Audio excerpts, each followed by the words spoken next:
Jack and the Beanstalk.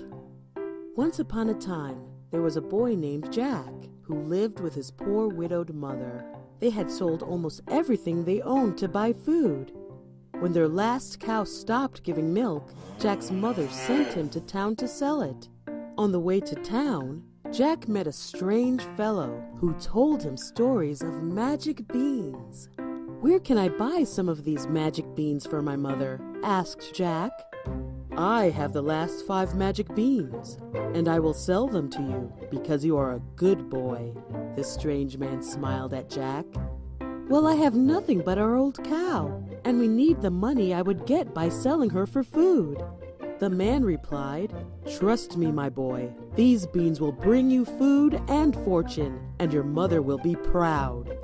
Jack hesitated, but finally traded the cow for the beans.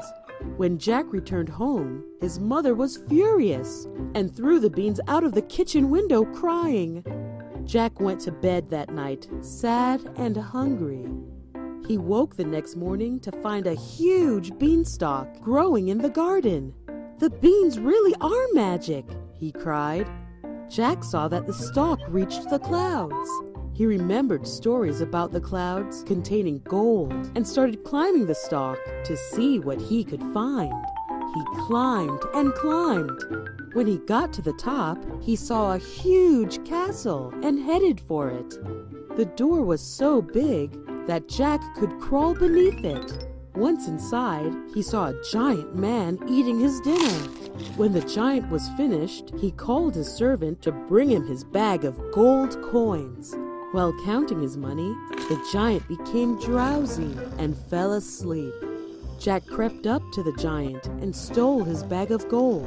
He struggled down the beanstalk with his money, and when he got to the bottom, he called for his mother. Jack's mother was very happy because this money was the same money that the giant had stolen from Jack's father many years ago. But she was also afraid. She knew how dangerous the giant was and made Jack promise he would never go back.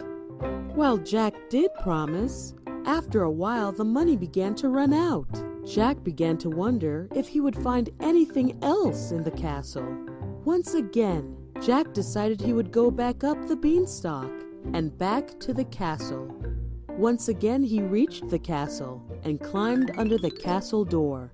And once again, he found the giant eating dinner at his table.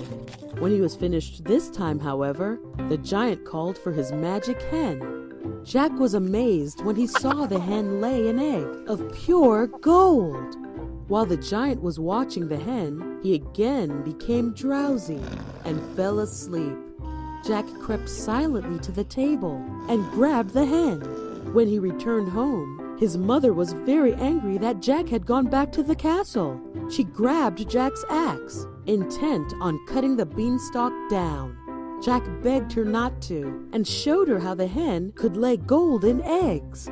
Jack's mother put the axe down and watched with delight as the hen laid one beautiful golden egg after another. After a while, Jack's curiosity got the better of him, and he once again thought about what else he could find in the castle. Once again, Jack decided he would go back up the beanstalk and back to the castle. Once again, he reached the castle and climbed under the castle door. And once again, he found the giant eating dinner at his table. And once again, when he was finished this time, however, the giant called for his magic harp. Jack watched as the harp began to play beautiful music all by itself. The music was so beautiful that before long, the lazy giant once again fell fast asleep. Jack crept silently to the table, but as soon as Jack picked up the harp, it began playing very loudly in his strange hands, and the giant awoke. "Fee, fi, fo, fum," yelled the giant, and he chased after the boy and his harp. Jack raced to the beanstalk and slid down. He could feel the stalk shake as the giant began climbing down. Luckily, his axe was nearby, and he began chopping down the beanstalk. The beanstalk shook and cracked under the weight of the giant and Jack's chopping. Finally, the stalk snapped, and the giant fell to earth, never to be seen again.